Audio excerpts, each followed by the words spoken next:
Welcome to our Great Players of the Past class. In fact, this is the first time, and you can back me up, that we did this on Tuesday. It is. You can back me up. So we've changed our programming because we had nobody coming to our classes. So instead of having nobody come to two classes, nobody come to one class. Okay. We're thinking smart. So we used to have Tuesday was Endgames and Thursday was Great Players of the Past. Now we switch. So there's no class on Thursday, but Tuesday we do Great Players, then Endgames, then Great Players, then Endgames, and so forth. Next Tuesday, there is no class because we're closed. Why were we closed next Tuesday? Only kids could know. What's next Tuesday?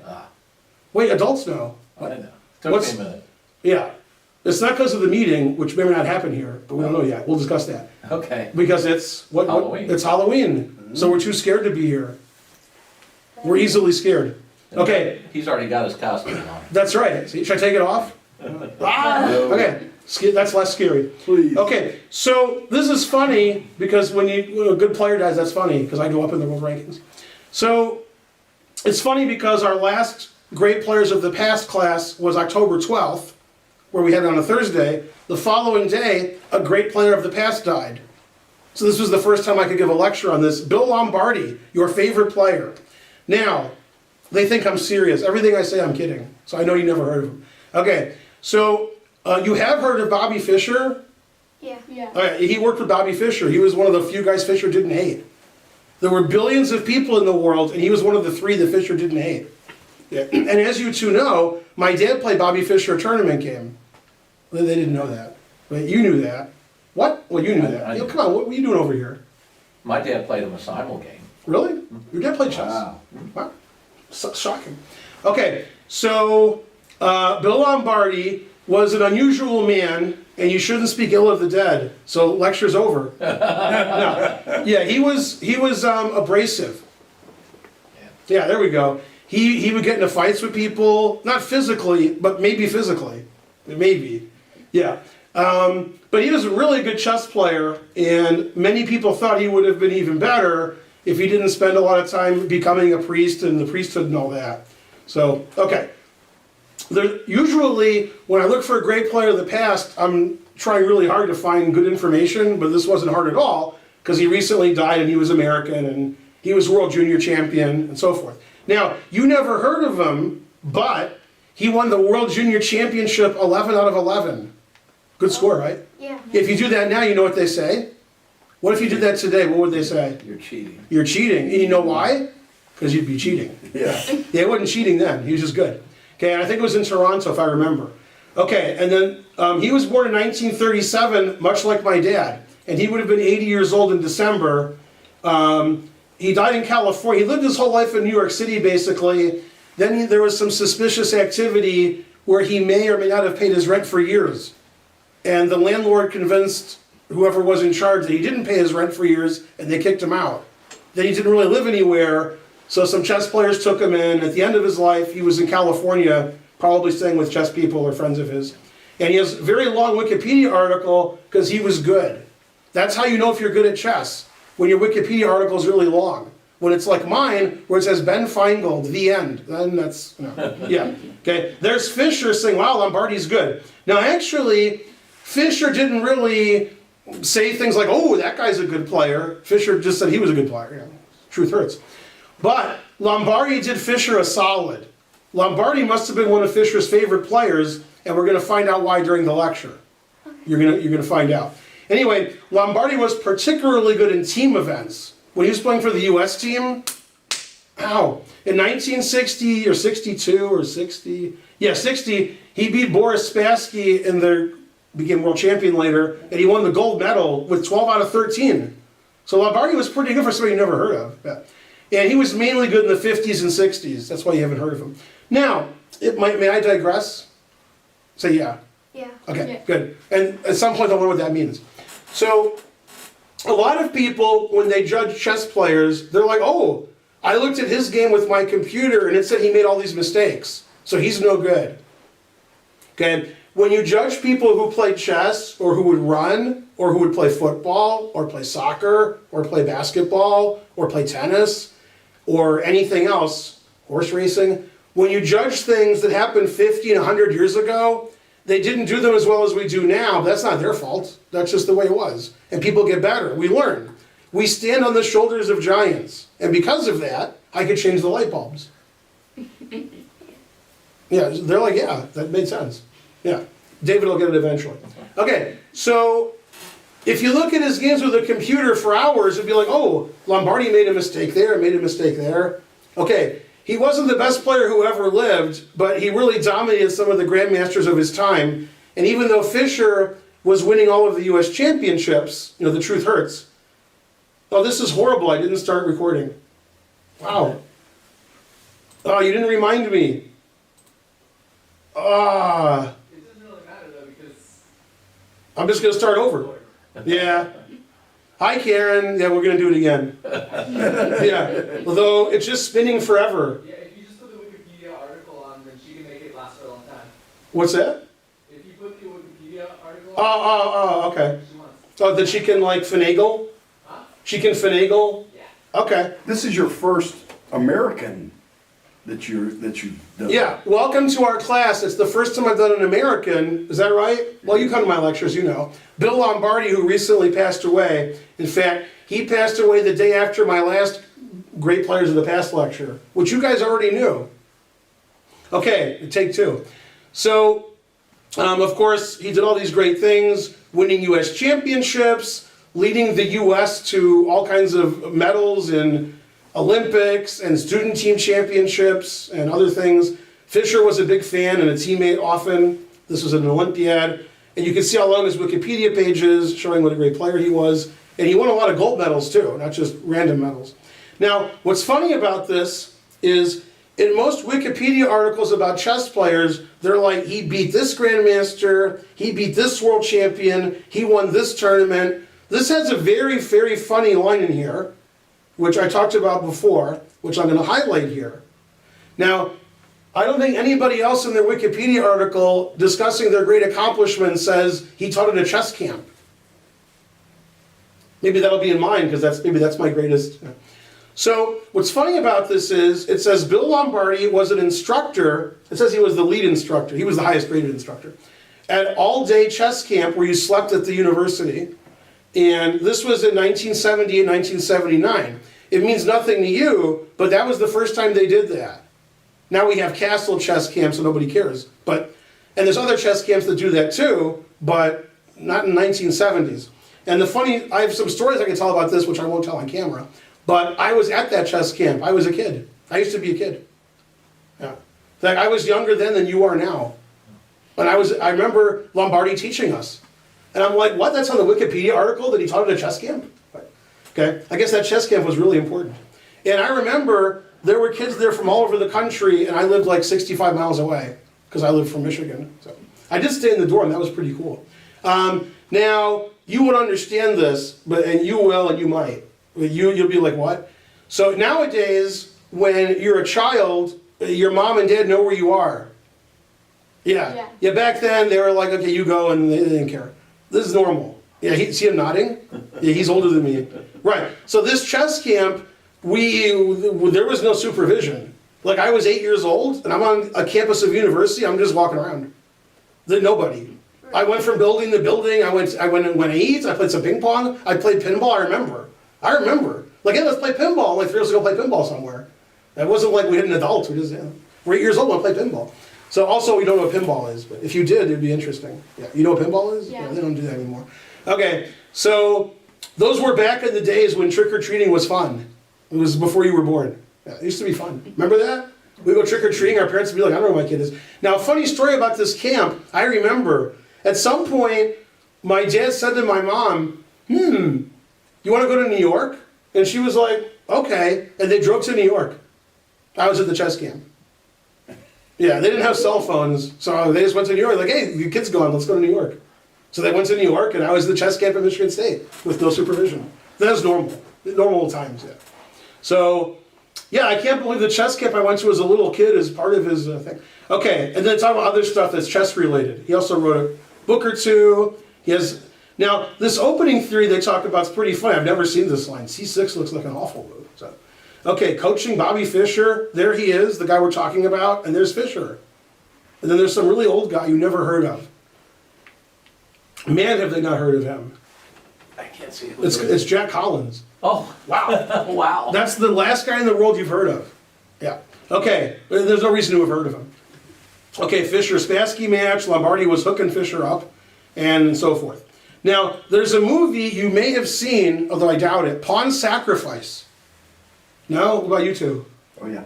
I haven't seen it. Yeah, and there's a guy who plays Lombardi, Peter Sarsgaard, is a pretty good actor, by the way. And he played Lombardi in the movie.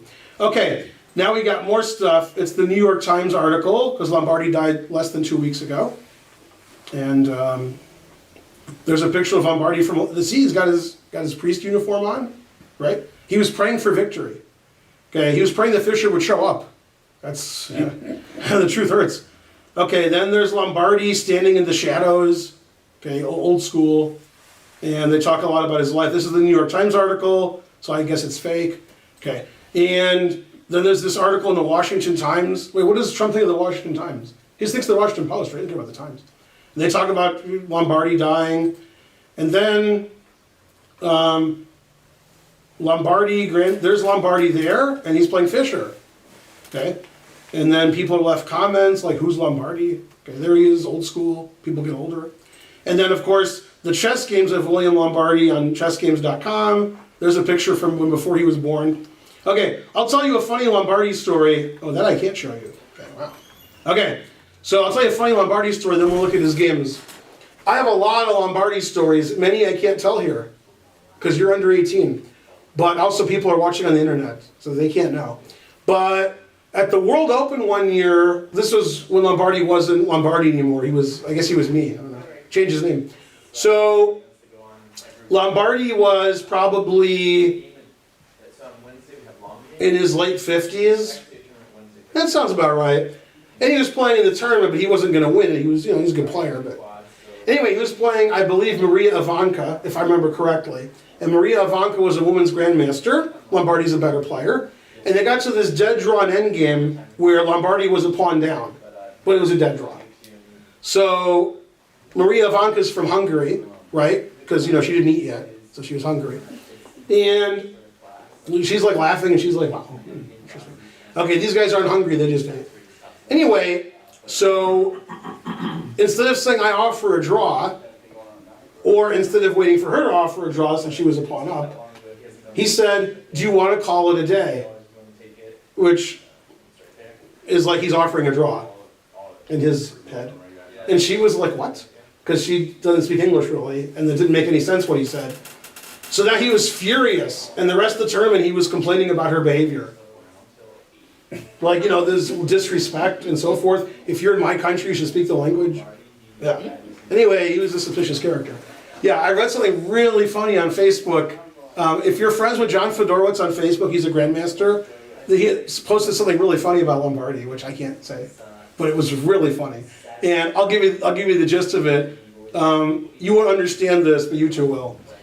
They used to adjourn games. You'd play a game, then they would stop and play later. They don't do that now.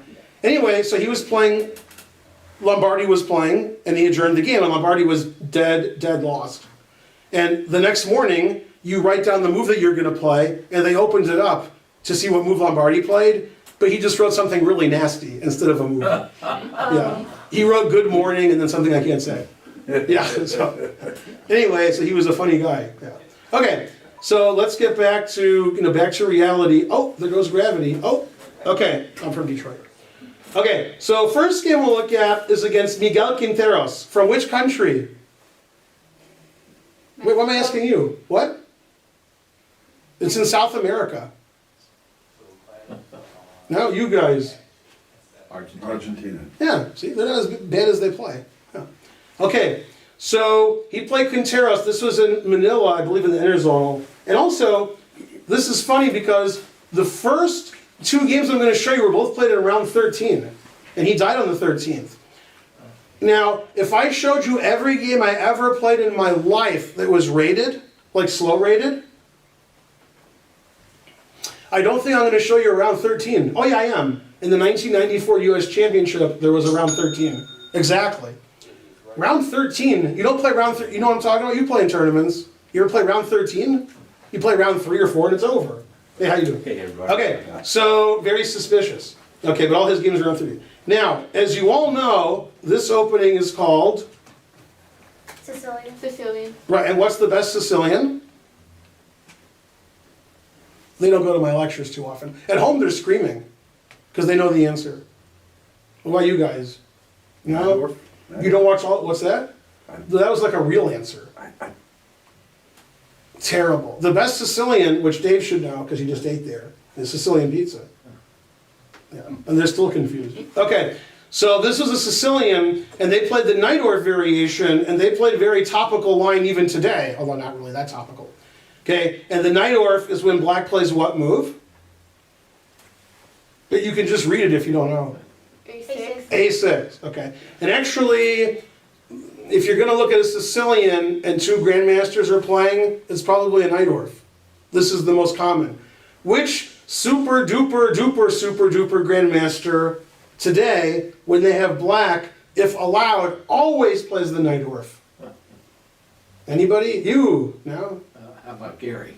No, he doesn't play anymore. No, he's retired. Okay. Yeah. Also, he might not play the Najdorf. He might, but he might not. But this guy definitely will. There's no question. He's going to play the Najdorf. Anon? No. No. Anon has played the Najdorf, but he's just kidding. Anon's going to play the Berlin and, you know, whatever. Yeah. Anybody? No? His name's too long, so we gave him initials. MVL? MVL. Yeah, MVL Najdorf every game. Okay. Yeah. Okay. So if you look at MVL, Maxime Vachier-Lagrave, your favorite player. No? He won the Singfield Cup like 2 months ago. Okay, so he's like number 4 in the world, so you can see how you haven't heard of him. All right, and yesterday he lost a match. It was on the internets to Alexander Grishuk, so he's out. And today was Karyakin Nepomniachtchi, and Nepomniachtchi's out. Crushed. Karyakin gave him the smackdown. You think when you're top 10 in the world you start winning, but then you just lose every game. Okay, now all these moves are very normal, very normal. Very normal. Okay, now, black played a move that we don't play now. Probably because of this game. Some people still play it, but not too often. In this position, black usually plays queen c7 and b5 and knight bd7. And black did do all of that, but he prefaced it with h6. Notice how h6 attacks the bishop because I said so, right? Okay. And when you move pawns, you can't move them backwards. So that creates a weakness. What square in particular does h6 weaken?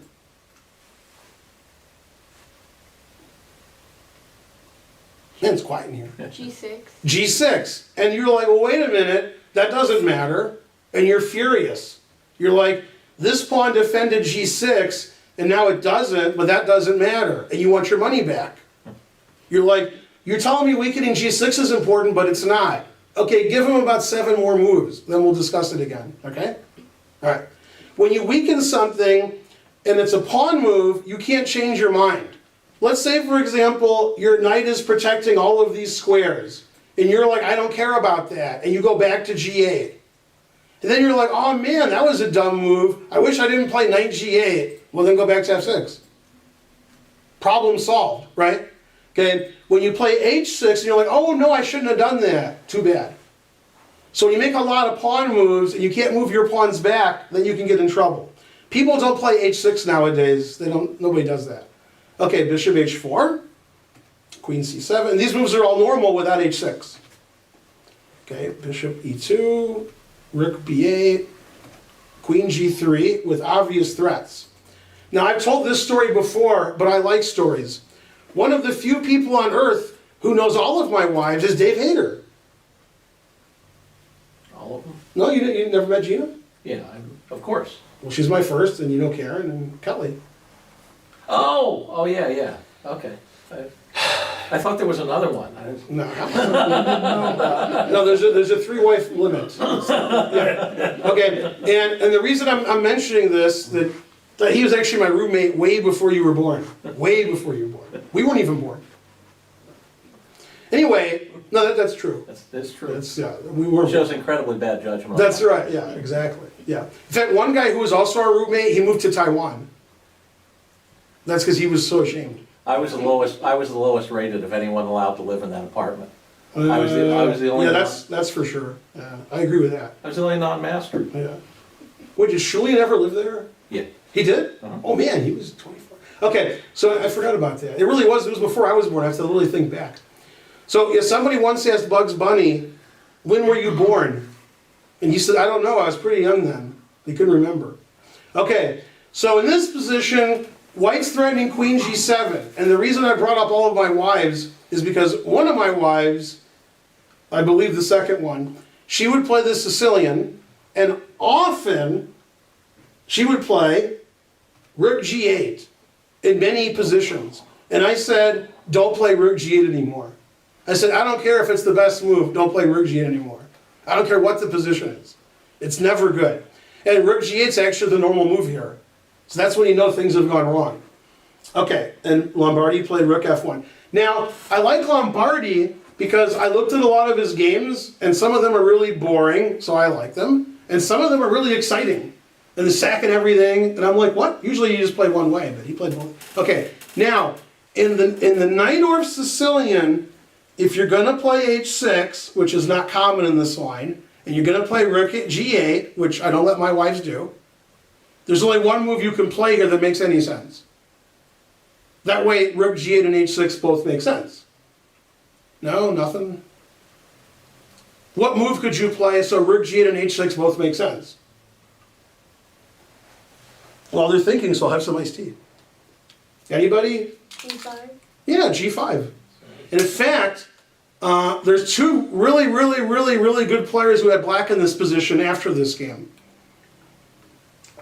And the best one played G5, and he won. I believe it was Nepomniachtchi who got crushed today by Karyakin. Anyway, Quinteros didn't do that. He played B5. Now, according to the internet, so you know it's true, probably is true, he played B5 and he started walking around and he was talking to another grandmaster. And Quinteros said, I wonder if my opponent can beat me by sacrificing all his pieces here. And then, supposedly, Lombardi thought for an hour and then sacrificed all his pieces. And he won, so I guess so. Okay, and this position has been played since, and White didn't sacrifice the piece, but the computer says it's good. Okay, and this is typical Sicilian sacrifice, and now we go back to the greatest practitioner of sacrificing in the Sicilian of all time. Fisher. Oh, he's 2 or 3. I need better students in my class. Tall. There you go. And you're not telling a tall tale either. Mikhail Tal, your favorite player. Mikhail Tal, they were like, dude, you're no good anymore at some point. And he said, no, I'm better than I used to be. But now, when you're going to sacrifice in the Sicilian, they already see it's coming. They didn't see it coming in the 50s and 60s. Now they know all my games. In the Sicilian, White's playing knight f5, knight d5, and knight e6. And if White doesn't do that, then you're good. If White does that and it wins, you should see it coming because White's always doing that. Well, in the 1950s and 1960s, Tal was sacrificing and winning, and he complained people caught onto that and wouldn't allow those sacrifices. Well, here we go. Knight takes e6. Obviously, black played. Pawn takes it. Yeah, and now, remember what I talked about earlier, but you forgot? Yeah. You're like, no, I forgot, so I don't remember. The weak square. Yeah, the weak G6 square. Bam! The truth hurts. Yeah, so this is what we call a sacrifice for long-term compensation. It's very unlikely that black will castle. Very unlikely. You haven't played it, you haven't as many junior tournaments as I have. And so it's not impossible, just unlikely. If you go to a lot of kids tournaments, it's 50-50. And black's king will never find safety. So if white doesn't win now, white can win in 20 moves when he's still mating black. Okay, so when I played the game over, and I imagined if I was playing now, I would expect king f8 is better than king d8. But he played king d8, and I turned on the engine a few hours ago, and it's like king d8, of course. So what do I know? Okay, I guess white does have a rook here, and a bishop here, and a bishop here, and a queen here, so maybe that does make more sense. Okay. Roar! E5, roar!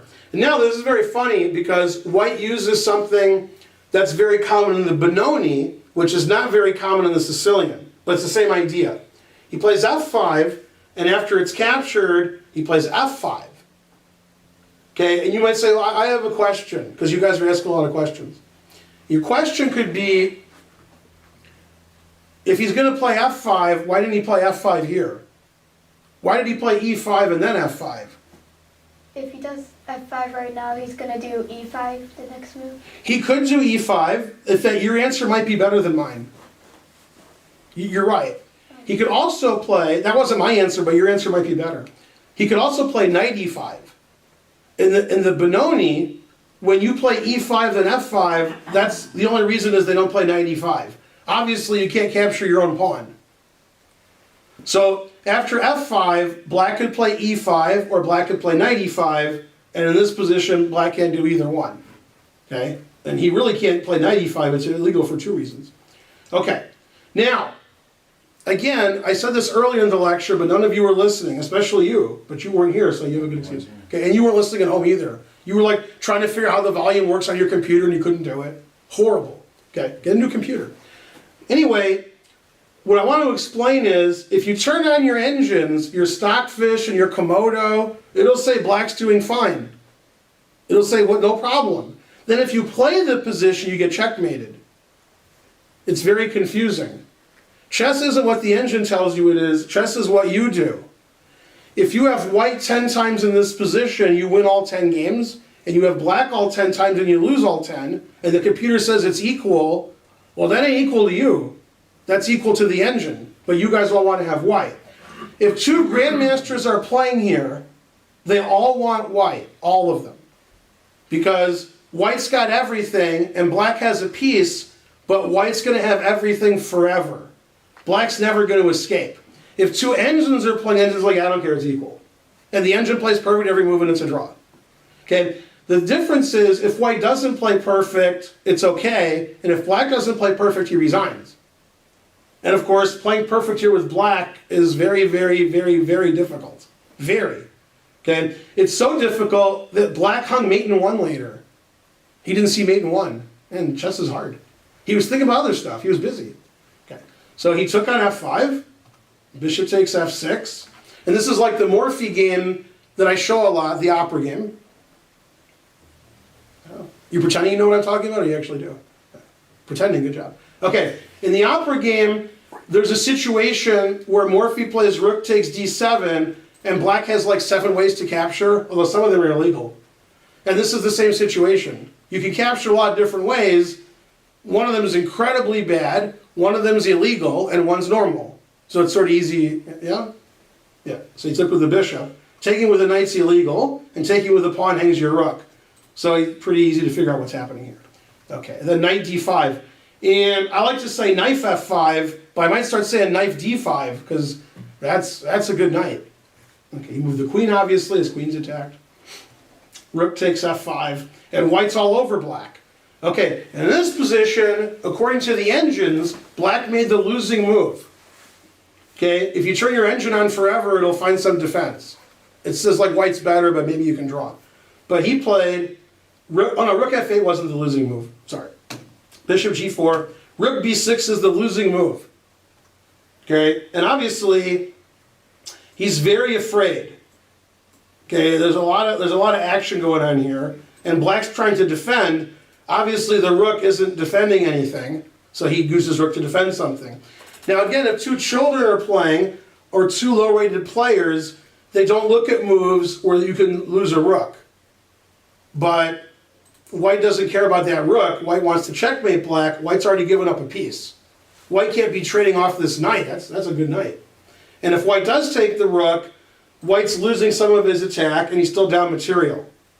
Okay? And now white has a brilliant winning move, which is good timing because I'm thirsty. So what's the brilliant winning move for white?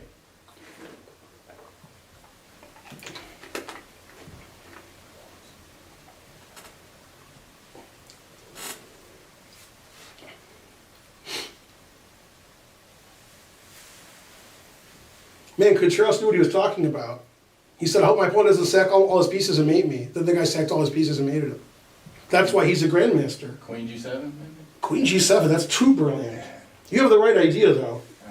Yeah, I like the way you think. Oh, nice. Rook F6. Yeah, Rook F6. Yeah.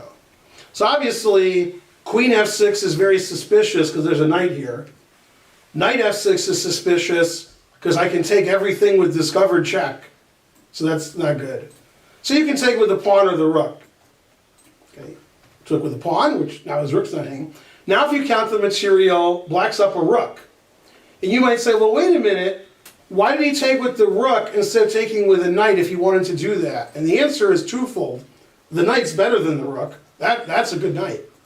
And by taking with the rook, we open up the line for our bishop, which heretofore was being blocked by the rook. Okay. And now white played your move, so you were right. Yeah, Queen G7. Yeah. Okay, now the correct move is to resign. That's the correct move. The reason is, if it was white's move here, white has about 9 moves that win. And you can't stop any of them. Okay? And in fact, he didn't see the strongest one. The black didn't. So black was worried about bishop takes knight, then the rook's hanging, and knight takes rook, and then black's position is hanging. But he missed the best move for white. What's the best move for white? Recommended by me. What's the best move? E7? Yeah, Queen E7 mates the best move, and black didn't see it. Yeah. But if he stops Queen E7 mate, the computer says like plus 18, so it doesn't matter. Still going to lose. So he defended his knight, and he stopped knight takes rook. He played rook B7. Solid. And then mate. And then this won the brilliancy prize for the whole tournament, and in round 13. Round 13 was good for Lombardi. So if you analyze that game, and you just base it on that and go, well, that guy was a great attacking player, and he sacrificed all his pieces, and he played for mate, and he played like Morphy, etc. Okay? But if you look at all of his games, he played all kinds of ways. Okay. Next. Reshevsky. Now, earlier, before we were filming and we weren't filming and they're gonna cache it. Okay. I was talking about how Lombardi, Fischer liked him. And this is one of the main reasons Fischer liked him. This was the US Championship, not the one you know about. They're like, we don't know of any of them. What's the one I'm talking about that you guys know about? The US Championship. Fischer. 1964? Yeah, probably 63, 64. But yeah. 11-0? Yeah, right. He won the US Championship winning all of his games. That's good, right? Yeah. Okay, now this one, Fischer also won but didn't win all of his games. But he had a good excuse. You know what his excuse was? He was 14 and or 15 years old, so that's a good excuse. But he still won the US Championship. Okay, and in the last round, Fischer drew, and the only person who could catch him was Reshevsky. So if Reshevsky lost or drew, then Fischer's the US champion, so Fischer's rooting for Lombardi. This happens in chess. You're rooting for one guy because the other guy can catch you. Okay, and that happened here. And Lombardi not only didn't allow Reshevsky to catch him, Lombardi gave him the smackdown. So Fischer liked that. Fischer was like, oh man, Lombardi's winning the US championship for me. Okay, and again, they played a very modern treatment of the opening. Very modern. The last game I showed you, the first 10, 12, 14 moves could have been super GMs today. This one's the same, even though it was played a million years ago. Okay, it was a King's Indian, and they played like the main line. I've had white and black in this position, just not both. Okay, this is played today. This is just normal stuff. Okay, now in this position, knight d3 is not the most common move now. This was 1958. So normally they'll play bishop e3, and then they play f3, and after f4, this is a really good bishop. It's really good everywhere. That's a good bishop. So that became more popular. But, okay, 1957, 1903 still played today. And in this position, grandmasters generally play bishop to d2. They don't bother with f3. The reason is, after f4, the bishop has this diagonal, and we don't have to waste the tempo with f3. We can play bishop d2 and start playing on the queen side. So f3 is not very common now. Okay, f4, and everybody's happy, everybody's mating everybody, everybody's winning on the queen side. And they play very King's Indian-like. So some strong grandmaster like Hikaru Nakamura, you heard of him? Yeah. Okay, good. He would like this game because he plays black in a King's Indian, and he would like what Lombardi did here. He would oh yeah, that's good. He would like basically everything Lombardi did this game. Okay, g4, rawr, attack on the king side. Now, sometimes you can't play g4 because it's hanging. You don't want to lose a pawn. But since this knight, which was on c3, is now on a3, that knight's not defending the e4 pawn. So if you take on g4, you're losing your pawn on e4, so you're not winning a pawn. Okay, takes, and the computer says that this is fine. Now, you guys don't know this because you don't play chess 24 hours a day. Horrible, right? Okay. If you look at King's Indians with an engine, with your computer, and you say, who's better? It always say white's better, white's crushing black. It always does. It loves white. Computer loves white. Everything's good for white. In this game, computer said it was about equal. That's not good. Computer really likes white because white has more space. It doesn't see mate because the computer won't let you mate it. So it's like, oh, this is great for white. Here, however, it doesn't say it's great for white, so that's bad. It should say it's good for white, but it doesn't. So it says white's a little better or equal. That means black's going to win. g3, rawr. Now when you play g3, you want to open up the king side. So what did white do to not open up the king side? How about h3? H3. h3, but that don't work. Black opened up the king side. Uh-oh. Rawr. Bishop takes h3? Yeah. And the engine says don't take that bishop. The engine says bishop a5. Okay, chess is hard. And people couldn't cheat back then with engines because they didn't have them. Good excuse. So they didn't play like engines back then. Everybody plays like an engine. You know when they really play like an engine? When they play blitz chess online. Then they're just on fire. Okay. All right, so bishop takes h3. Reshevsky took the bishop. Queen d7 with obvious threats. Rawr. Pretty obvious, right? Yeah. And then if you play king g2, knight h4 check is good for black. Okay, so white played the best move recommended by the engine. Making fun of the old players, play like engines 1,000 years ago.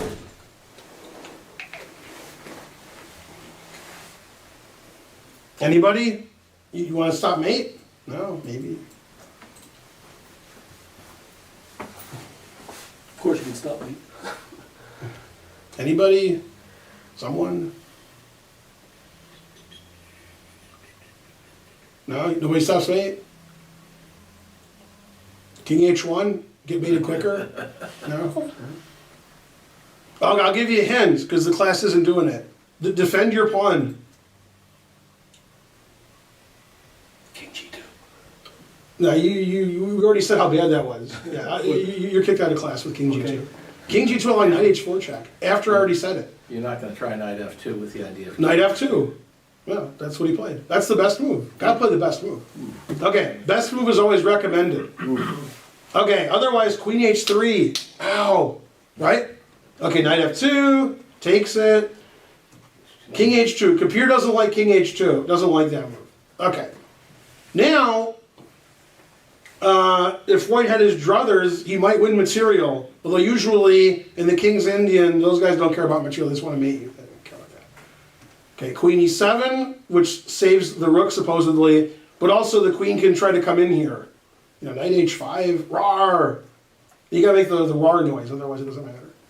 Okay, rook takes f2, and of course, as you all predicted before the lecture, material's equal. Seems like everybody's sacrificing, but material's still equal. Okay, knight h5, as I indicated. Bishop b4. Ooh, that's weak. Right? Yeah. Not good. Okay. Rook d8, defending the weakness. Queen d3. Knight h4. Boy, Nakamura wants to have black here. Yeah. He's like, oh boy, I'm attacking. Rook g1. Knight g3. I can't make a Bob Seger joke because they never heard of Bob Seger. Terrible. But if I did make a Bob Seger joke, it would be about night moves. Yeah. If I did, which I won't. And as you know, Bob Seger went to the same high school as my son, but slightly before he went. Slightly. Well, more than slightly. Okay, bishop f1, following my very important rule, Always play bishop. always play bishop f1. Man, Reshevsky knew it in 58. Pretty good. Rook f6, here comes the rook lift. Rook g6, bishop h6, and here comes the Lombardi gun. It's like the Alekhine gun, but it's slightly different. Right? Here it comes the Lombardi gun. You guys know what the Alekhine gun is? No, well then it's not funny. It's when you triple on the open line with the queen and two rooks and the queen's in the back. Oh, okay. So like when the queen's in the front, that's the Feingold gun. We'll call this the Lombardi gun. Now, let's see how smart the class is. Ready? Does black want to trade pieces or does white want to trade pieces?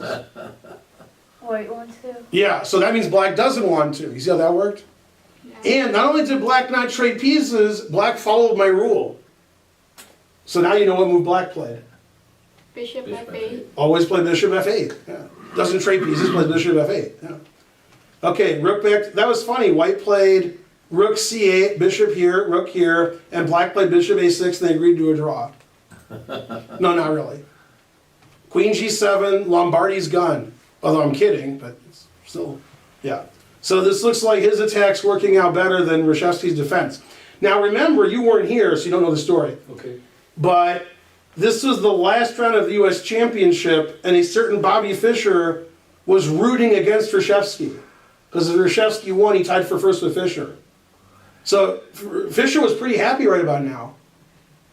Fischer said, Lombardi's playing like a machine, and machines didn't even exist. So he was like, wow, right? Maybe like a blender, like just mixing them up. No, nothing. Audience is slow today. Okay. All right. So Queen G7, Knight A8, exclam. Can you explain Knight A8 to me? No? Don't you play moves like that all the time? He's putting it in timeout. I don't get it. Yeah. Okay. Now I don't know why he played Knight A8, but I can figure it out. Okay. If according to the Bughouse guy here, white should put something on E6 and Knight E6. Even in Bughouse, that's not that good. Okay, so this is real chess, and he wanted to play Knight E6, so he played Knight A8. He's going E6. That's so quick. Black has no time to attack. No, I'm kidding. Okay, Queen H6, Bishop F1. Good, following my rule. Knight F1. Rook F1, Queen back to G7, rawr, threatening Rook G2 with advantage. Queen E2, Rook G2, winning a queen, nice. Knight E1, and now this is my favorite move of the game. And it's ridiculous that's my favorite move of the game. It's ridiculous. Like, I should be ashamed this is my favorite move of the game. Bishop takes g7. Correct. Yeah, because that attacks the knight on a8. And the rook's attacked on c2. And the pawn's attacked on f3. But I like the way bishop takes g7 creates another threat. That's a funny discovered attack. So that's threatened. That's threatened. And black's up a piece. So Fischer was like, yes. And Fischer's like, oh boy, I won this tournament. All right. And then obviously Reshevsky resigned. And you don't understand this because you don't even know what I'm talking about. Actually, you might. Before 1990, 1980, 1970, a lot of games ended on move 40 and 41. That is very common. You know why? No. Very common. That's when the time control ended, the new time control started. Nowadays, especially if you're a kid, it's game in 30, game in 60, game in 90, they're nodding. When Grandmasters played a long time ago, it was 40 moves in 2 hours. Then it moved 40, you got another hour. Then it moved 60, you got another hour. And the games never ended. Yeah. Yeah. And you don't want to know what I've done. You don't want to know I've played games that took 3 days. You don't want to know that. Okay. And so a lot of times they're playing time trouble, and they didn't know what delay and increment was. They had a good excuse though. You know a clock that's on a wall where the hands move? That's what a chess clock was. They didn't know how much time they had left. They're like, oh, I hope my flag doesn't fall, I hope I don't lose. Then they got to move 40, now they get more time. I'm like, ah. Then they move 40, they're like, hey, where'd my pieces go? They resign. That's common. In time trouble, you don't resign, you're playing really fast, then you're like, oh, I resign. So a lot of games ended at move 40, like this one. Bishop takes G7, time control, nobody's in time trouble, they both get an hour, now I resign. Yeah. Okay, so that was that game, and Fischer's the US champion. Hard to understand. Okay, now this game's very funny because Lombardi plays as boring as you can play. And when his opponent fell asleep, then he started playing exciting. And I like to do that. That's my favorite kind of chess game. This was played in Reykjavik, obviously, because it says it twice for some reason. And Gligoric is one of my favorite players, and he's one of the few super grandmasters I've played bridge with. Your favorite game? Okay, at Hastings, 88-89, where I got one of my marriages happened. One of them. I don't know which one. True story. I played bridge with Gligoric, Korchnoi, and Andrew Martin. Who does not belong? And if it's a bridge question, the answer is Korchnoi. Man, Korchnoi was a suspicious bridge player, and he knew it. He was like, I'm terrible. Gligoric was very good at bridge. Very good player, and he was actually helping me. He's like, you should do this. And Korchnoi's like, what are these cards? Anyway, I really like Gligoric a lot. He was a very sharp, complicated, demanding player. Very complicated chess. And you saw Lombardi's games, sacking all his pieces, attacking the king. So you're like, oh boy, two great attacking, complicated players, and they put you to sleep this game. Okay? Nothing happened. It was like the Blair Witch Project. Nothing happened. Okay? So it's really boring. It's like two little kids playing. Like, oh, move the pawn one square. Hey, look at that. Aren't you ashamed of yourself? I'm talking to them. The people who are playing the game. All right. And finally something gets traded and it's still boring. Okay. Then the game gets interesting. And white obviously has an advantage because white has all this space. Okay, and black is very passive. And Gligoric and passive, it may be alliterative, but it didn't happen very often, right? You probably said that a lot. No? Okay. Okay, Queen F8, boo. Okay, and eventually Lombardi advances on the queen side, obviously, because he's got a queen side advantage. Rawr, play on the queen side. Okay, and white has a very nice position here. However, which side has more pawns on the king side? Black. Black. So black started playing on the king side. Knight G6, F5, rawr. Okay. And white played rook A1 and played on different sides of the board.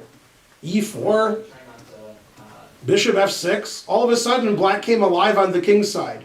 Gligoric didn't play passively. Knight A7, very similar to Knight A8. If you want to be good at chess, gotta put your knight as far away as possible.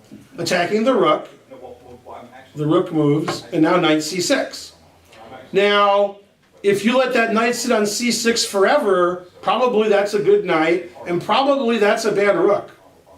And when I'm playing a queen pawn opening, on the rare occasions, my opponent moves his B pawn and his D pawn, which is what happened here, right? Black played D6 and B6. That means C6 isn't defended, right? Yeah. So when that happens, I like to put pieces on C6, as white also did. Okay, so he kicked him out, and kicked him out. Knight takes E4. And I like this game because it was really boring, really boring, really boring. Then Lombardi sacked a pawn, then Lombardi sacked a piece. And I tell all of my students, when your opponent has two bishops against one, or one bishop against zero, in this case, then that means there's some bishop there's nothing you can do with it. So if I had a dark squared bishop and a white squared bishop, and you had a dark squared bishop, my white squared bishop is great. If you had a white squared bishop, my dark squared bishop is great. Well here, I have a white squared bishop and you don't. So I want the white squares open, and for some reason, black put almost every piece on the board on a white square, and white has a white squared bishop. So he's like, let's get rid of these pawns so my bishop can take all your pieces. And Polgowski's like, quiet, I'm playing a chess game here. You can't talk like that, right? Okay. Rawr! Rawr, look at that bishop. Man, now that's a bishop. And the truth hurts. Okay, knight e7. It looks like you can't really defend them both, so he moved one and defended the other one, right? Yeah. Rawr! Rook a8. Again, little kids, low-rated players, they take a rook for a bishop. Because they have to, it's a rook. But a high-rated player says, ooh, I like that bishop. And you got no hope. You're not going to save yourself. Let's activate another piece. Morphy style. This rook is good. This queen is good. This bishop is good. That rook on a1 wasn't doing anything. So now, very scary. Rook on a8. Okay, it's a very scary position. Rook c7. Now he doubled his rooks and doubled his knights. Very suspicious. And this was really beautiful. I thought it was beautiful. What do I know? And Lombardi made a move, and that was it. Man, Polgowski was good in 1978. And that game that I just showed you before this one, against Reshevsky, that was 1958. This is 1978. So Lombardi was good for a long time. Polgowski in 78, he was a good player. Anyone? I have an idea. You do? Uh-oh, that's not good. Bishop g6 sort of looks. Bishop g6. The truth hurts. Okay, opening up the line for the rook, and this rook, and this, and that, and this, and even this. Wow, that was a complicated joke. Only Spencer's going to get that joke, and Lulu. Hi, Spencer, Lulu. Yeah. And this, and that, and even this. He's an adult. Man. Wait, can they sue me? Yeah, probably not. Don't sue me. And don't sue the chess, only sue the chess center. Don't sue me, though. Okay, now, Black did the only thing anybody would do here who's a super grandmaster. Resigned. How do we stop rook takes e8? He did stop it, he resigned. That stopped it. What else can we do? Cry. Yeah, if you play rook c8, then I got another rook for you that's going to e8. Man, the truth hurts. Yeah, bishop g. I didn't turn the engine on. +7? No. Well, maybe. No, +6.1. I'm going crazy. Let's see. +4. +4.1. It's not even as good as I thought it was. It's not even 5. Well, it's getting a 5. Yeah, it'll get to 6.1, but it'll take like 10 minutes. Yeah, that's pretty good for white. So I like that game because nothing happened, and then rawr, aggressive. So Lombardi was a super talent, a little unorthodox, even though he was orthodox. I don't get it. I don't get it. And unfortunately, for those of us who don't know, he died on the 13th. It was Friday the 13th, so. And he didn't quite make it to 80. And unfortunately, the last year of his life was suspicious because they kicked him out of his place. Man, that's not nice. What are we in America? Kick old people out of where they live? Oh yeah, we are in America. Yeah. All right, so it's a good country there. All right, so brilliant games for Lombardi. There's many more brilliant games. You can go to the internet and look up dozens of great Lombardi games. Those were just 3 that I found recently that I really liked. And when I look for great games and I see lists, if I don't know who the guy is, I'm like, Lombardi beat Doofus, okay, whatever. So I try to find people you've heard of or were super grandmasters that Lombardi crushed, right? Polgowski, Reshevsky, I even forgot the first game because I'm so mad. Quinteros. Who? Quinteros. Yeah, Quinteros is good. And I didn't tell anybody because I forgot. Quinteros was either the first or second grandmaster I beat. I beat him and Bisgar like back to back the same year, but I don't remember who was first. I do remember when I played Quinteros, during the game I was playing foosball. I do remember that. And then I'm like, well, there's Quinteros, it's my move, so I would stop playing foosball and go play. Is that legal? Can we do that today? That's allowed? Play foosball during your game? Okay, and I'll tell you where it was, and only you know where it was. It was at Parma at that German center. Oh. You remember that place? Yeah, I do. That's where I beat Quinteros. 1985. Yeah, last round. And as an aside, which I already gave you guys, but you forgot, I was paired with Ed Formanek in the last round, and the game went E4, E6, D4, D5, and they stopped all games, and they repaired. And they repaired with Quinteros, and then I beat him. So very, very suspicious all around. Yeah. They still play at Parma there? Yeah, probably. I don't think so. No. Does Parma still exist? All right, so go Cleveland, go Lombardi, and we're not open next Tuesday because it's Halloween, or for you guys at home, it was Halloween a while ago. And then I'll see all you guys in a few weeks. Half point buy and full point buy. The more you donate, the more you learn. Yeah. All right, it's 8 o'clock.